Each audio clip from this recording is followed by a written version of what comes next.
Cinderella, eh? That's not that noise. Not that noise, okay. Chloe's story time, eh?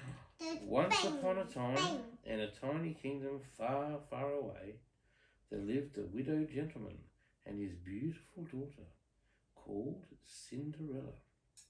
He was a kind and devoted father who loved his daughter very much, but he felt she needed a mother's care, and so he married a second time to a widow from a good family.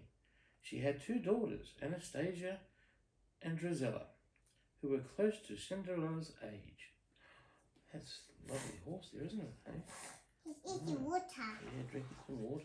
Mm-hmm. Soon Cinderella's father met with an untimely, tragic death, and his new wife's true nature was revealed. She became cold and cruel and bitterly jealous of Cinderella's charm and beauty. Completely at the mercy of her stepmother and spiteful stepsisters, Cinderella was forced to become a servant in her own home. Oh dear, that doesn't sound good, does it? In spite of this misfortune, and of sleeping in the attic with mice and birds for her companions, she remained a gentle, loving girl. Each day as she awoke, fresh from dreaming, she would sing to her friends the bluebirds about her hopes for the future and about the dreams that she wished would come true one day. Hey? Look at the bluebirds there. Hey? This one's got a little bonnet on. Look. That's funny, isn't it? Yeah, he's got her mama. Yeah, it's a mother bird, eh? Yeah. Look, there's the mice. Every morning she would finish her song and begin endless chores, sewing, mending, scrubbing, cleaning, waiting on her lazy family hand and foot. Cinderella didn't know it, but things would soon be different. It started one morning when Jacques jumped on her dresser, chatting excitedly. That's Jacques the mouse, eh? And this is Jack. I'm not sure. That's his brother by the looks of it. Don't know his name yet. A stranger to the house was caught in a trap at the top of the stairs. Oh dear. Why, Jacques, who is this? Asked Cinderella as she set the frightened creature free. Of course, Jacques didn't know, so she said they would have to call him Octavius, Gus for short. Hello, Gus, and welcome, she said, and gave him one of the little caps and shirts she made for her friends. Oh, look at that. Hey, there's Gus in a bright yellow shirt. Oh, a bit sticky, the face. Breakfast time, everybody up, called Cinderella, throwing fat yellow grains of corn around the barnyard. Bruno the dog awoke from his dream, which was always the same, chasing Lucifer the mean black cat. Come on, everybody, breakfast, Cinderella called. The animals ran to her from all directions. Look, there's chickens. Hey, a doggy. Horse. Wow. They're eating breakfast. Eating breakfast. Breakfast? She means she feeds us, asked Gus, who was very fond of eating.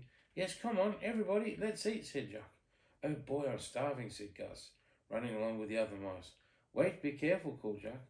We have to watch out for the big mean black cat, I bet you. Yes, the cat. The big cat sat just outside the mouse hole, toying with his bowl of milk. Gus shrank back in horror. That's Lucifer, said Jacques, but I don't know how to get around him. Sorry, I know how to get around him. I'll be the decoy, and when I signal, you men run up behind him. Got it? So Jacques taking charge. Oh, that's pretty good, isn't it, eh? So Jacques ran bravely across the kitchen so close to the cat's nose he could feel his whiskers, and dived for the mouse hole in the baseboard just ahead of Lucifer's sharp claws. The others dashed behind him and ran out to the barnyard. Wow, he was very brave, wasn't he? Eh, from such a big nasty cat. Poor little mouse.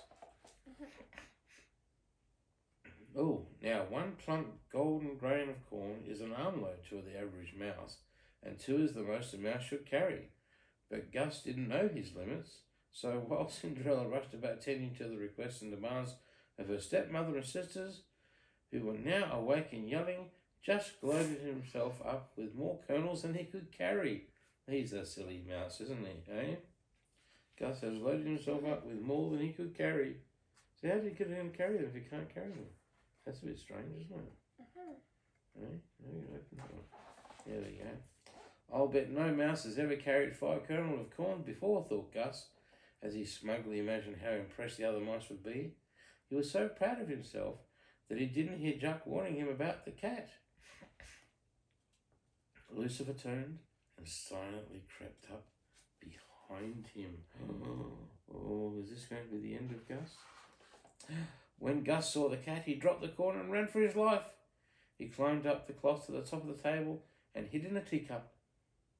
But the crafty cat sneaked up behind him and covered the cup with a saucer. Gus was trapped. Suddenly the kitchen bell started ringing. "Cinderella," called Anastasia. "Where is that lazy girl?" cried Drusilla. "And where is my breakfast? Cinderella!" Do you think they're going to get served Gus the mouse for breakfast? Maybe she'll forget. Cinderella dashed inside to make their breakfast. Without looking in the cup, she placed it on the tray with Gus inside. There was nothing the cat could do. "Cinderella," both the frenzied sisters called.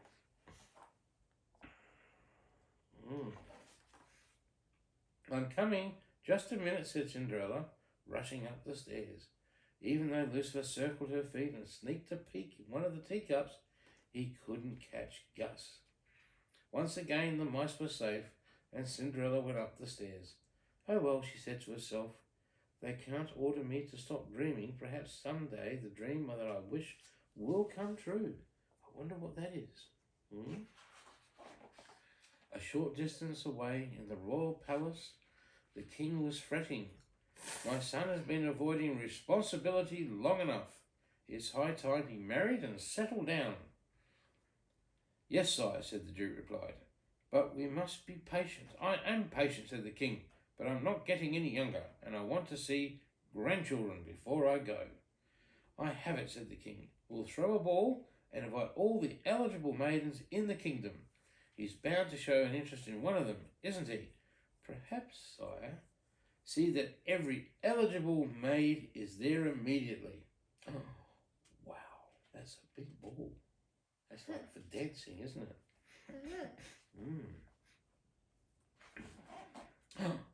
And so that very day, the king sent his messages to every household in the kingdom.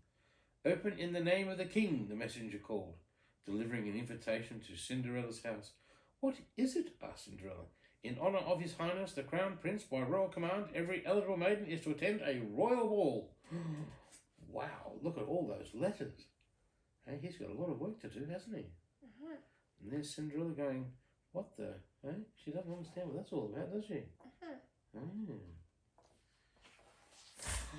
"A royal ball," asked Cinderella. "Every eligible maiden? Why, that's us," cried Anastasia and Drusilla.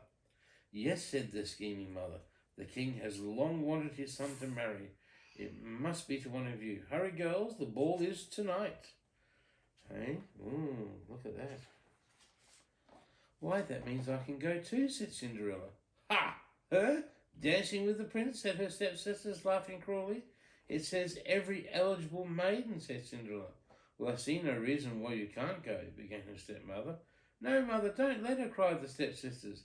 "If you finish all your work and find something suitable to wear," she finished coldly.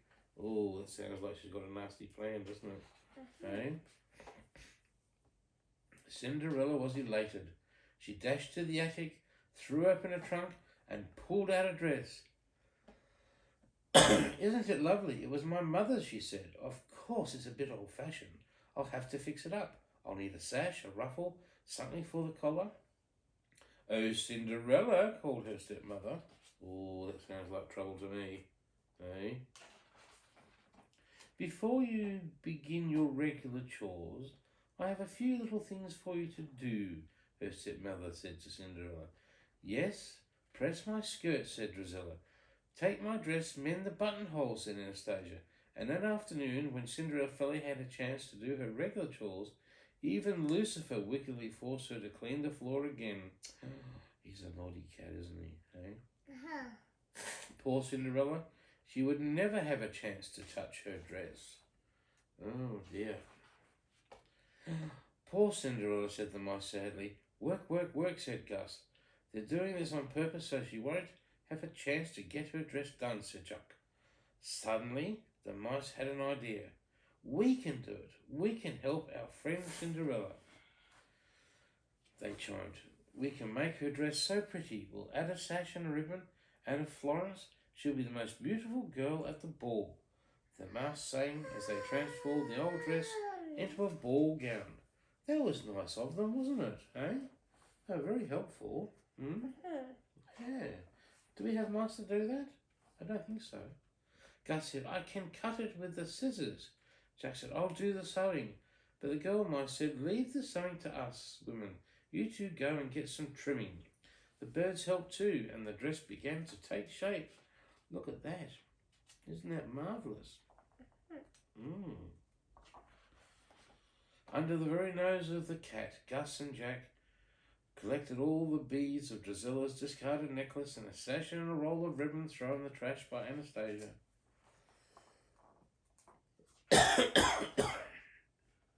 After finishing all her work, Cinderella sadly, watched the carriage arrive to take her stepmother and stepsisters to the ball. Oh well, she sighed. What's a royal ball? Dull and boring, and completely wonderful.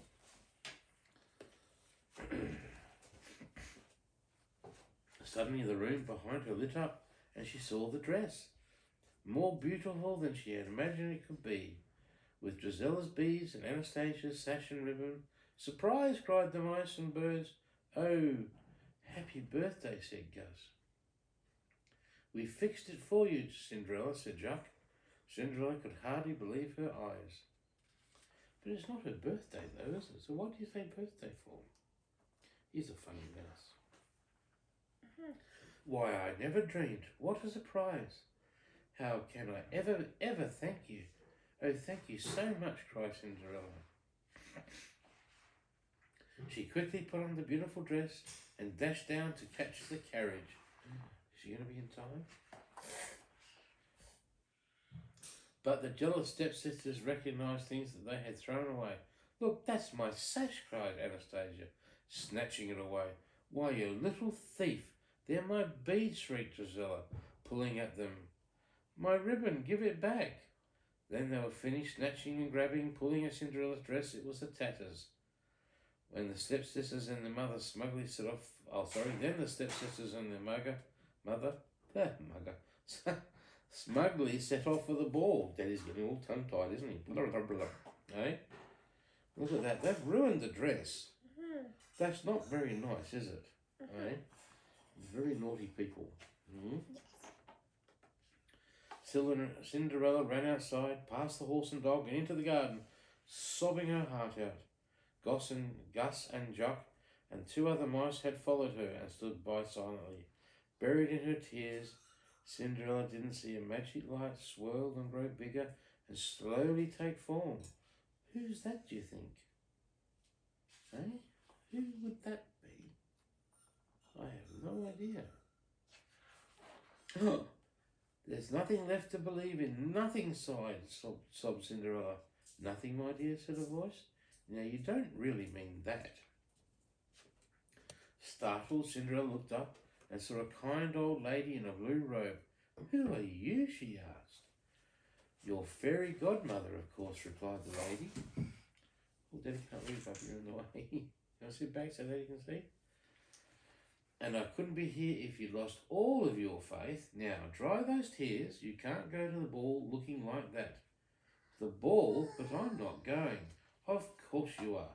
But you'll have to hurry because even muscles... Correction, Daddy can't even read. Because even miracles take a little time. Miracles? Asked Cinderella. Of course. Now fetch me a pumpkin. A pumpkin? What's she going to do with a pumpkin? Hey, don't you eat pumpkins? Yeah. Cinderella did as she was told. Her fairy godmother waved her magic wand and began to sing some strange magic words. The pumpkin began to transform into a carriage right before Cinderella's astonished eyes. So would mine. I'd be very astonished too. Then the fairy godmother said, With an elegant coach like that, you simply have to have mice. With that, she waved her magic wand over the 4 mice and magically transformed them into prancing horses. With another wave of her wand, the old horse and Bruno the dog were changed into a coachman and a footman. Well, why not just use the horse as a horse? Of course. Eh? Oh, it's so beautiful, cried Cinderella. Why, it's like a dream come true. And like all dreams, this one can't last forever, she said, her fairy godmother. At midnight, when the clock strikes 12, the spell will be broken and everything will be as it was before. Oh, I'll remember, cried Cinderella. Thank you.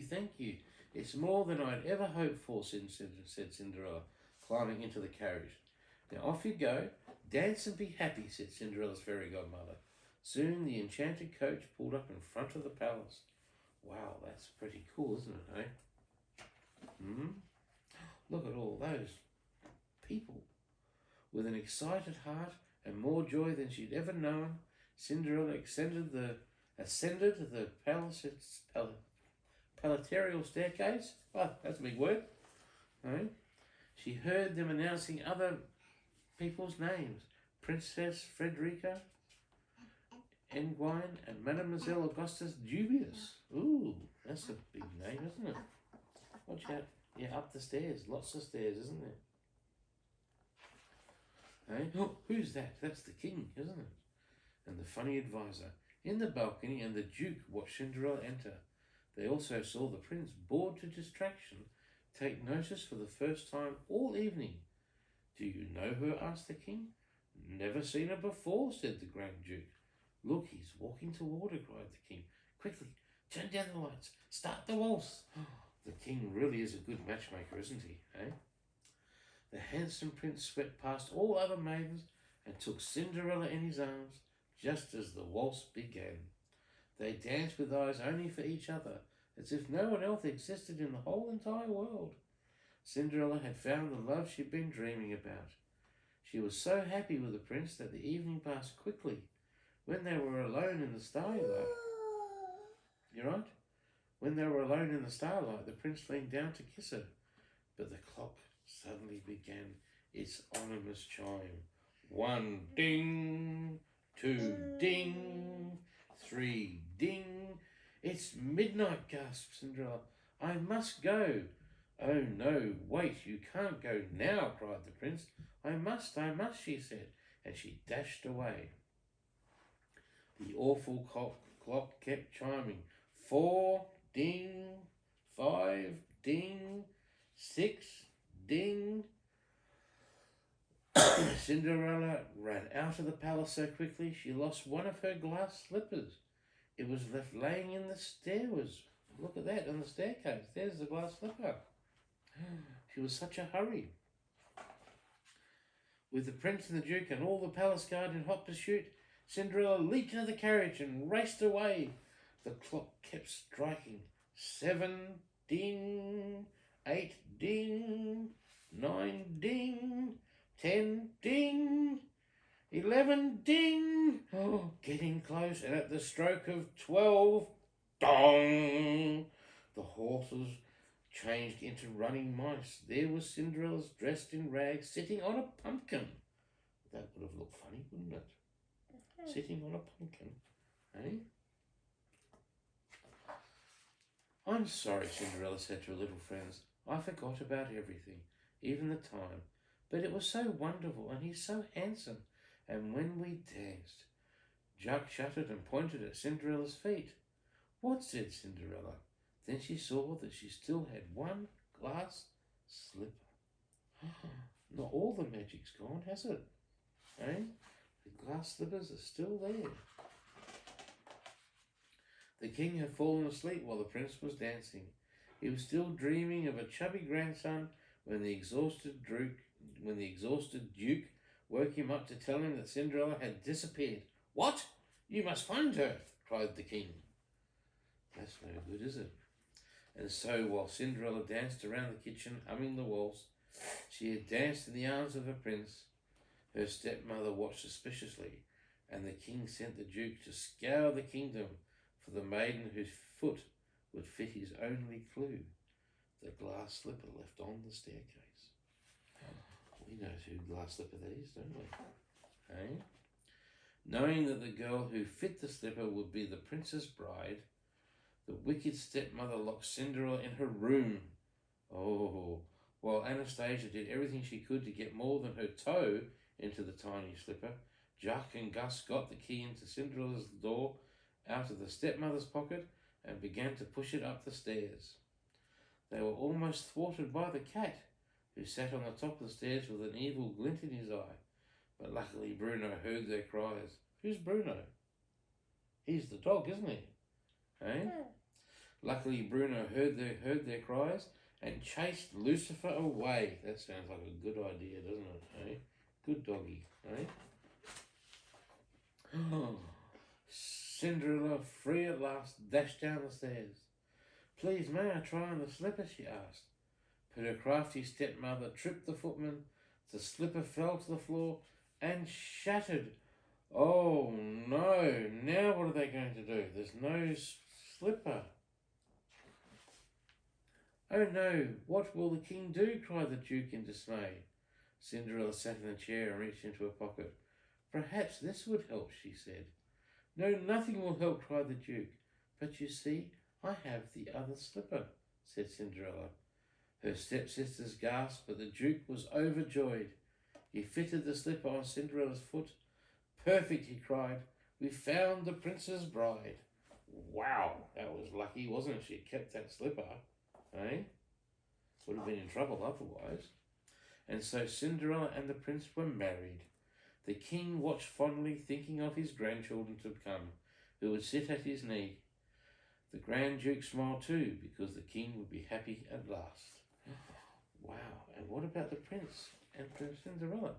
Cinderella and her prince smiled because they had found each other, and Cinderella's friends, the mice, smiled and waved because they knew their lovely Cinderella would be the happiest woman in the kingdom. And look, they've been given uniforms. Must be part of the palace guard now, eh? And what does the next one say? So what do you think? The prince and a radiantly happy Cinderella were married. They lived happily ever after, and the old king had many, many grandchildren. Wow, the end. Wasn't that good? Last part of the story. Wow. That was pretty cool, hey? Did you like that? Uh-huh. What do you say? Thank you. You're welcome. Kiss, kiss. Oh, nice.